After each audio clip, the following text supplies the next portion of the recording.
Olá pessoal, sejam todos muito bem-vindos a mais um BJCast Live.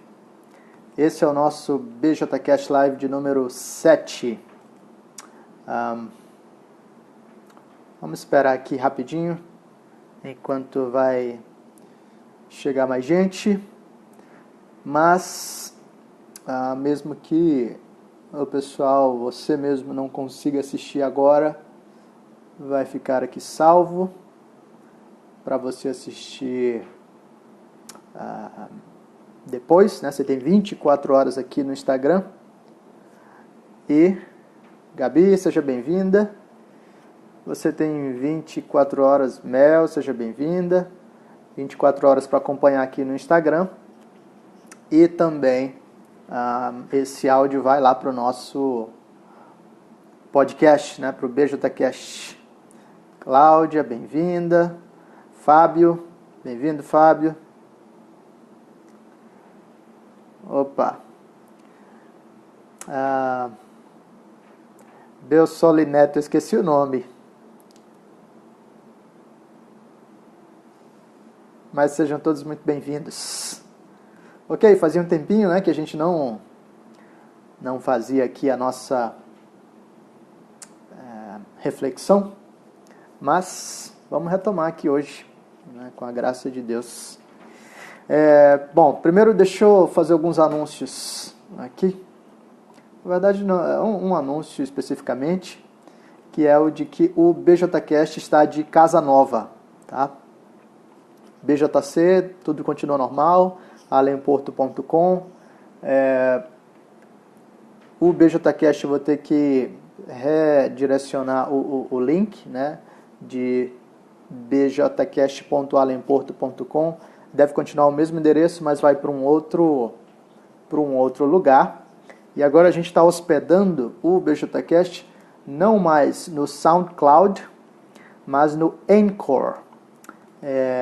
ANCHOR.fm. Anchor de âncora, né? .fm / BJCast. E por que eu estou fazendo isso? Bom, algumas razões fundamentais aqui. A primeira, mais importante de todas, é que o Anchor é gratuito. Né? Para você ter uma ideia, para rodar esse BJCast e deixar gravado para vocês, eu pagava exatamente, anchor.fm / BJCast. Eu pagava no SoundCloud $15 todo mês. Eu estou fazendo isso há 3 anos. Né? Então, olha só, o dólar hoje está a 3,89. Não é o dólar mais caro, né? Não é o dólar mais alto que já esteve. Mas pagando $15 todo mês a 3,89, né, eu pago quase R$60 por mês, o que dá quase, né, se fosse exatamente 3,89, eu pagaria R$700 todo ano, né, só para hospedar o BJCast.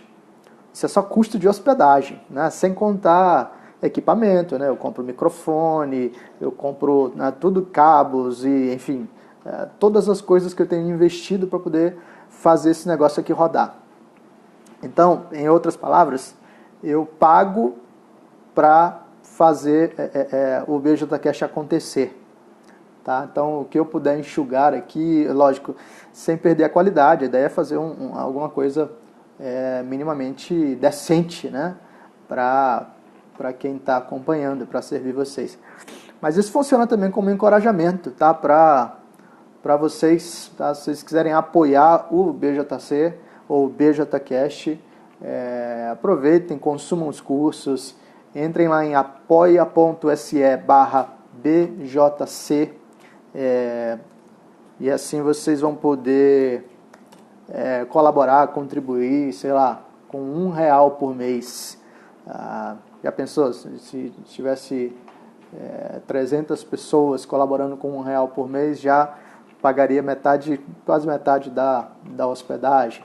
Ou, enfim, coisas aí para vocês darem uma olhada, considerarem E em breve eu vou lançar mais coisas aí para a gente poder tentar, né, pelo menos pagar os custos de publicação que a gente tem. Fabi, bem-vinda. Muito bem. O que a gente vai fazer nesses próximos BJCasts Live aqui? Eu decidi pegar alguns dos posts que repercutiram, né, tiveram um pouquinho mais de repercussão no Twitter, especialmente, onde eu tenho escrito mais, produzido mais, de certa forma, né, nos últimos meses. E decidi expandir aqui, expandir não tanto, porque a ideia dessas lives aqui é serem curtas, né, 15 minutos, alguma coisinha assim. Mas trabalhar aqui numa outra mídia, né? Nem todo mundo me segue no Twitter, tem gente que está no Instagram, não está no Twitter, tem gente que está no Twitter, não está no Facebook, tem gente que está em tudo isso e não está no BJCast, então eu vou explorar um pouco disso nesse formato. Isso me permite também desenvolver não apenas o texto escrito, né, mas conversar sobre alguns desses aspectos. E eu decidi começar pelo tema mais recente, né, os posts mais recentes que tiveram alguma repercussão, que foram relacionados a Black Friday. Então já passou Black Friday, mas ontem teve a Cyber Monday, né? E as coisas ainda estão rolando aí de certa forma, ou ecoando. Olha aí, Twitter é muito bom, testem, povo. Twitter é divertido. Pois bem, na Black Friday eu postei uma sequência de tweets que diziam que falavam alguns aspectos aí que eu considero importantes, né, para a gente pensar dentro desse ambiente de consumo, né? Black Friday tem um apelo muito grande por causa das ofertas que ela oferece, apresenta para nós, e por vezes nós somos levados, né, a comprar coisas, ou enfim, assumir alguns compromissos financeiros sem perceber por que a gente está sendo levado, né, a fazer determinadas compras. Então eu vou ler aqui esses tweets e comentar algumas coisinhas para vocês. Então eu comecei assim: não se enganem, eu gosto da Black Friday e gostaria de ter mais dinheiro sobrando para aproveitar. No entanto, sempre que chega esse período, eu fico pensando sobre o risco do consumismo. Tá? Então o ponto todo aqui vai ser discutir esse aspecto aí do consumismo. E por que é importante pensar isso logo desde o início? Talvez a maioria dos cristãos, ou pelo menos esses que estão engajados aí nas redes sociais, a Cláudia viu, são caras que estão mais conectados aí, de certo modo, à direita, a um pensamento mais à direita, mais conservador, que defende o liberalismo econômico, o livre mercado, né? Então, de certa forma, nós apoiamos o movimento do mercado em muitos sentidos, inclusive em uma Black Friday ou coisas assim. Um mercado aquecido nós vemos como bênção do Senhor. Porém, como cristãos, nós estamos também numa posição de vanguarda, não apenas para defender a liberdade do mercado, mas também para criticar ou denunciar os pecados que podem habitar no nosso coração relacionados ao consumo desenfreado, né, ao consumismo especificamente. Então a gente está numa posição, veja só, que precisa manter um equilíbrio. A gente defende a liberdade do mercado porque ele vai servir as pessoas, ele vai produzir riqueza, ele vai abençoar a comunidade, né? Tem a ver com o mandato cultural. Mas ao mesmo tempo a gente precisa levantar a voz contra o desejo desenfreado que as pessoas vão assumir com relação ao consumo nesse ambiente de livre mercado. Okay? Isso é importante para a nossa reflexão. Então vai lá. O nosso consumismo reforça o individualismo, que possui uma matriz econômica e nos faz pensar que o mundo gira em torno de nós. Na lógica de consumo, a máxima é: porque de mim, por mim e para mim são todas as coisas, glória, pois, a mim eternamente. Amém. Olha só, um dos problemas aí do consumismo é a gente pensar que está no centro do mundo, né? Na lógica do consumismo, o cliente tem sempre razão, os produtos foram feitos para você, tudo existe para demonstrar o quão especial você é e satisfazer aquilo que você deseja. E a gente corre o risco de começar a enxergar o mundo a partir dessas lentes, né? Puxa, tudo existe para me atender, olha só. Então eu estou numa posição especial, né? Eu ocupo uma espécie de trono, ou uma centralidade do mundo. Eu escolho as coisas e moldo as coisas a partir das minhas perspectivas, dos meus desejos, enfim. Bom, desde o início a gente deveria lembrar que esses desejos nem são tão autônomos assim. Muitas vezes os nossos desejos são formados de maneira mimética, como já diria o René Girard. A gente está imitando o desejo dos outros. Os nossos desejos são desejos de outros que nós internalizamos. Mas ainda assim, vamos dizer que são exclusivamente nossos, esse clima de individualismo e o consumismo reforça essa ideia de que o mundo gira em torno de nós. E não há nada pior do que isso. Quer dizer, isso é uma força de expressão, né?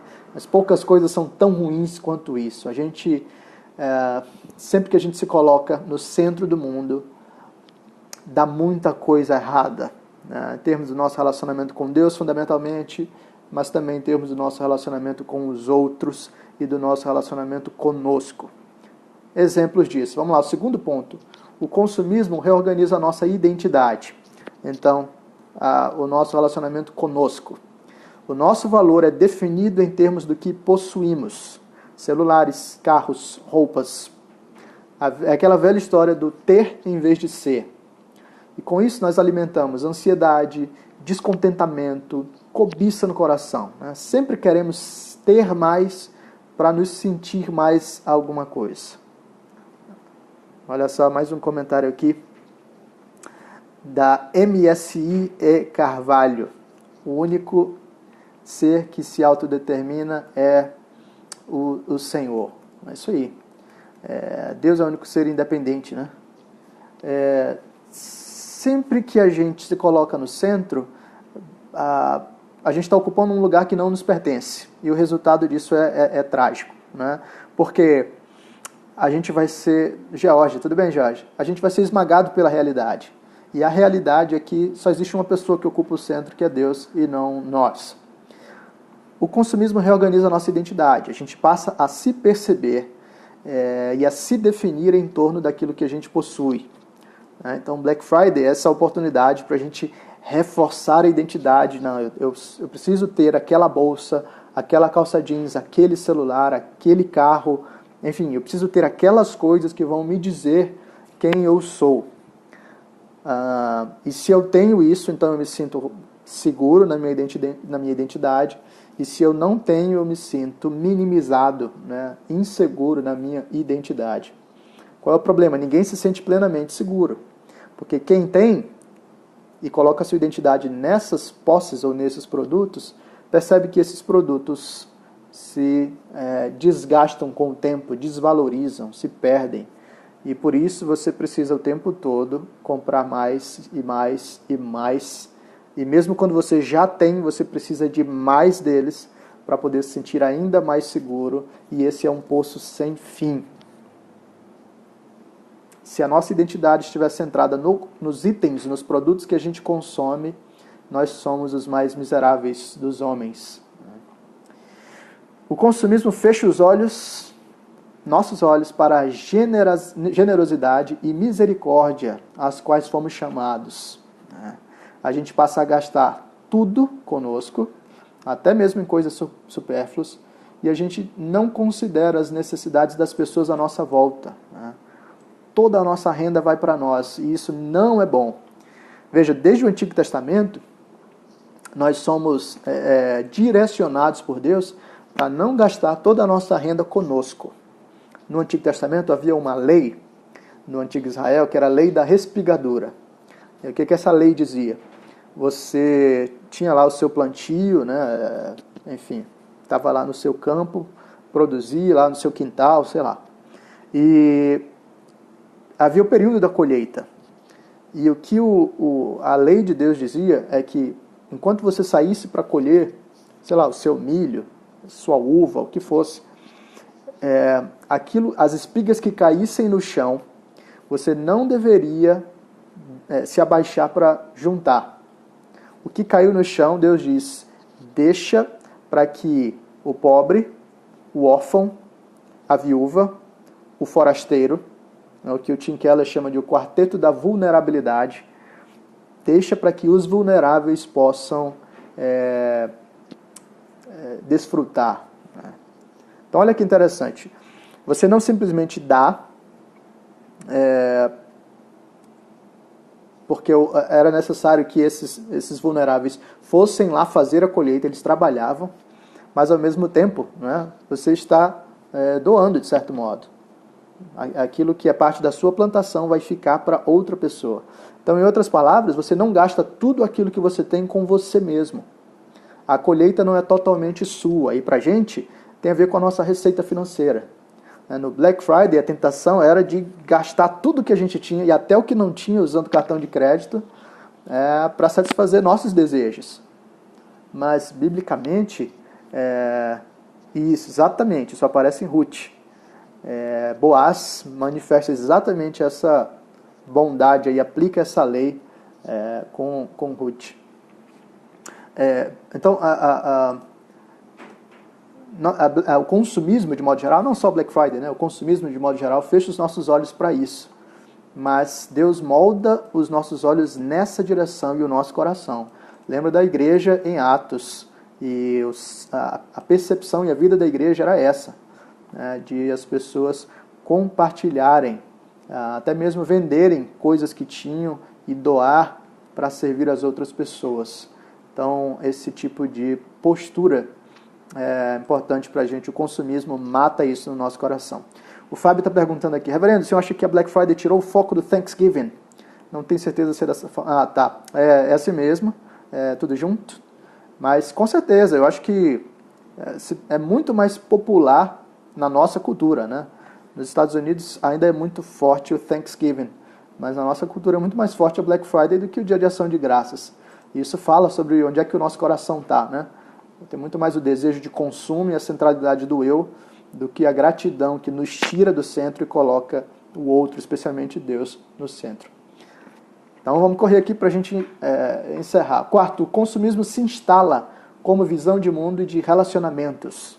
Nós passamos a agir na lógica de consumo, não apenas com produtos, mas também com as pessoas. E assim nós descartamos as pessoas à medida que deixam de atender expectativas ou sempre que saem novas atualizações. Olha a lógica aqui, isso é importante demais, tá? Bom, deixa eu ler logo a sequência aqui. Nessa base dos relacionamentos de consumo, os casamentos são desfeitos tão rapidamente e o tecido social se desfaz. Deus nos chamou para relacionamentos baseados na aliança. E é assim que os casamentos sobrevivem. A Fabi está lembrando aqui de Mateus 6, 21. Que é o contexto lá de Jesus falar para a gente não ficar ansioso, que Deus vai prover tudo. E um pouquinho mais à frente Jesus fala, né? Busquem o reino de Deus e a sua justiça e todas essas coisas vos serão acrescentadas. Relacionamentos de consumo. O consumismo se instala como visão de mundo e nos faz lidar com tudo a partir dessa lógica de consumo. Se uma coisa me atende, tá ótimo. Se ela deixa de me atender, eu jogo fora. A gente começa a tratar as pessoas assim, né? Então, o cara encontra a moça encontra o rapaz, eles começam a se relacionar. E o namoro é um relacionamento de consumo, né? Cada um está tentando se vender melhor para o outro. No namoro você está sempre bonitinho, cheirosinho, você está sempre na sua melhor versão, né? Depois que casa, que vem a realidade, de certo modo, você passa a conhecer melhor o outro. Mas qual é o problema? Se você se relaciona com o outro a partir dessa lógica de consumo, quando o outro não atender mais às suas expectativas, né, o marido passou a se tornar um cara chato, ou enfim, demonstrou toda a empolgação que ele tinha com o futebol, ou a esposa, não cumpriu a parte dela do contrato de ficar sempre com 60 quilos, né? ou sei lá, né, imagine, não ter rugas ou qualquer coisa desse tipo. Então você diz, está desatualizado, né, eu preciso de um iOS novo, eu preciso de um aparelho novo, eu preciso de um produto que atenda às minhas demandas. Então a gente descarta as pessoas e vai atrás de novas possibilidades. Essa é a lógica dos relacionamentos hoje. Tá? É por isso que tantos casamentos se desfazem rapidamente. Biblicamente, a lógica dos relacionamentos é a lógica da aliança. É a de Jeremias 32, é a lógica de Ezequiel 36, que Deus diz pra gente, né? Eu faço uma aliança eterna com vocês. Eu serei o seu povo, eu serei o seu Deus, vocês serão o meu povo. E quando Deus faz esse tipo de aliança, ele está plenamente ciente, ele sabe disso. O Mel está lembrando aí, produto novo custa caro, amigos. É isso aí. Deus sabe que nós vamos falhar com ele, que nós vamos traí-lo, que nós vamos desobedecê-lo, que nós vamos encher a paciência dele, porque nós somos pecadores teimosos. Deus sabe de tudo isso e ele diz, eu me comprometo a amar você.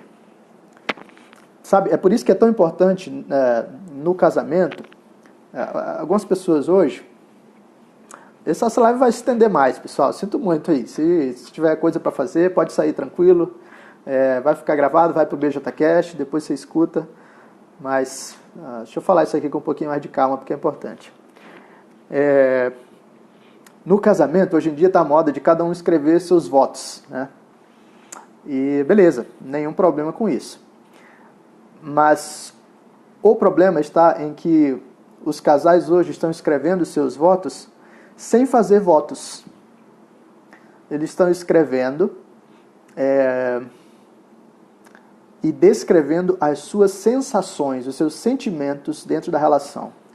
Então o cara escreve para a mulher, e aí lá no casamento ele lê, a primeira vez que eu te vi, eu fiquei encantado, e você é a mulher que eu pedi a Deus, a mulher dos meus sonhos e tal, tal, tal.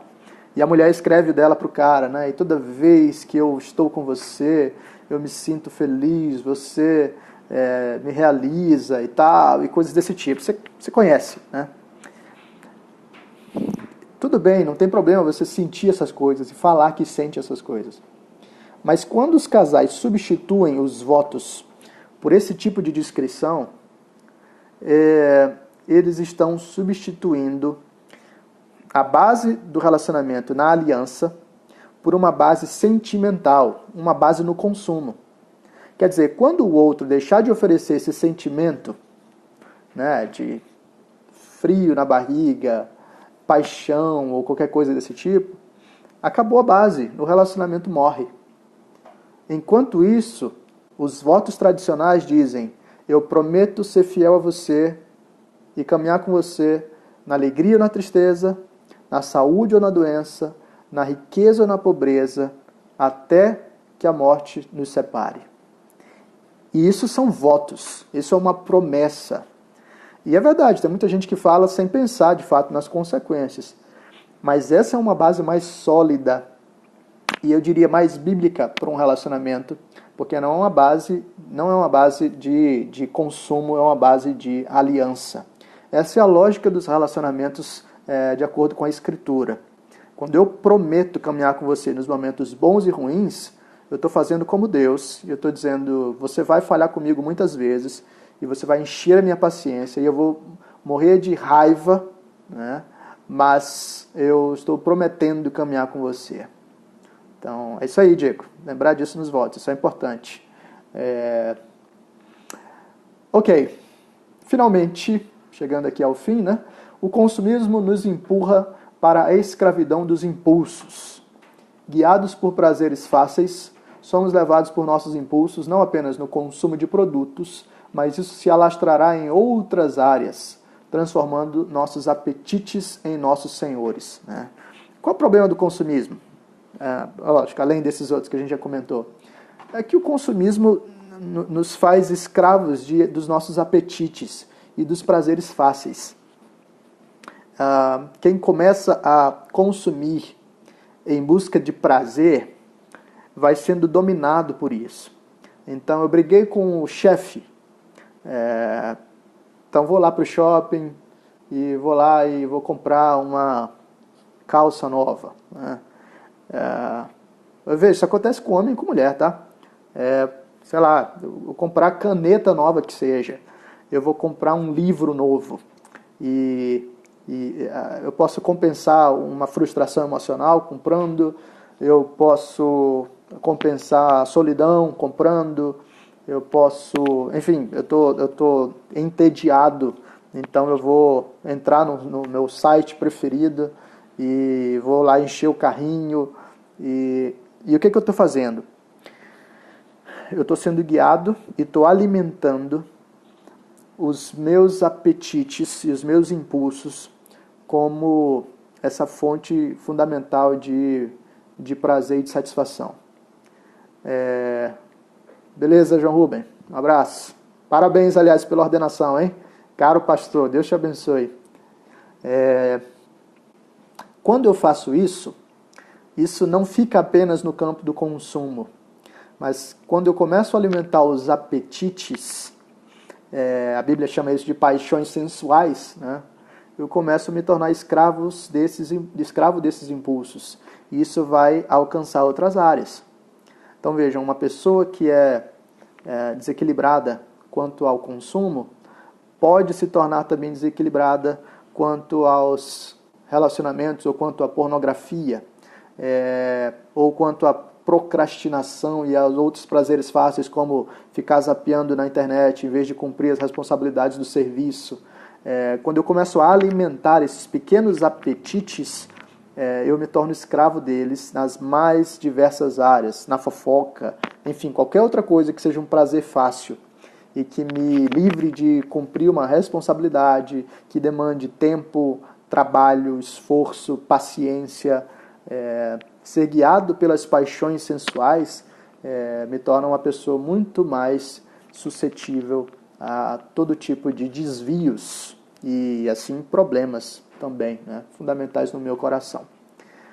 Por último, a tradição cristã estabeleceu a frugalidade e a generosidade como disciplinas para o nosso coração quanto às tentações do dinheiro e, no nosso caso, do consumismo.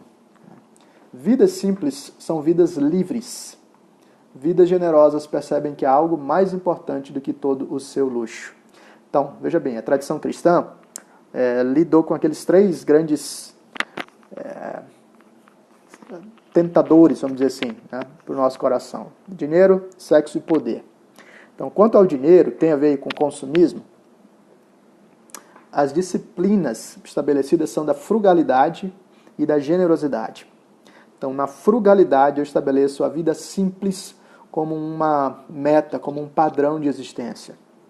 E na frugalidade, é isso aí. Na frugalidade, eu estou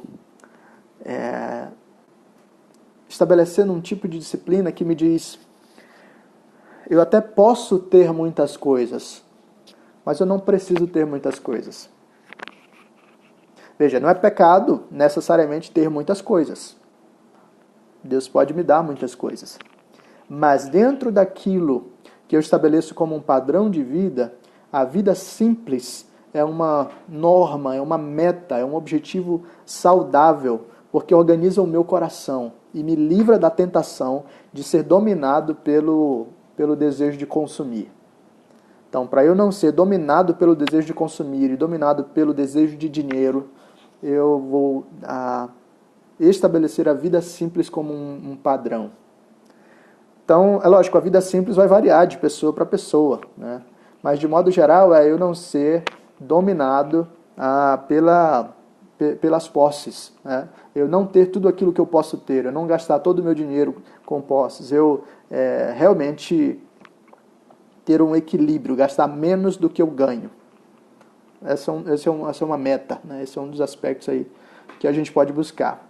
Mas não apenas a frugalidade nos livra disso, como a generosidade.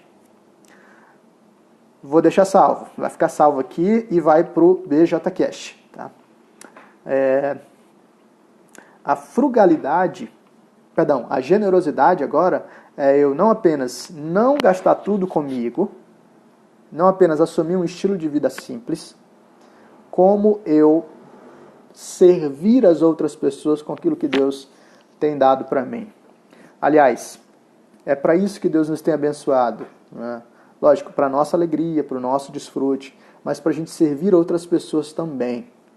Então, eu separo parte do meu orçamento para contribuir com outras pessoas. A generosidade é um serviço bem concreto, bem prático, no qual eu coloco a mão no bolso e vou servir outras pessoas. Sejam missionários, sejam pessoas da minha igreja que passam por necessidades, ou mesmo pessoas que não são da minha igreja, mas sei lá, do meu cursinho, do meu serviço, enfim, pessoas que eu conheço que necessitam de ajuda, eu vou fazer isso de modo comprometido, né, para glorificar a Deus e para servir num amor real ao próximo. Então veja que está tudo isso conectado ao tema do consumismo. E por vezes a gente não pensa tanto sobre isso, por vezes a gente não pensa nas implicações e como isso pode corroer o nosso coração, mas certamente são aspectos aí para a gente considerar. Beleza? Deixa eu ver aqui quanto tempo a gente teve de... Nossa, meia hora.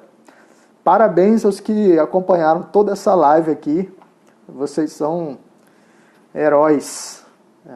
Certamente não é esse o propósito de uma live no Instagram, que é uma mídia muito mais rápida. Mas, beleza. Vai ficar salvo, vai para o podcast BJCast. Lembrando, né, o BJCast está de casa nova, então você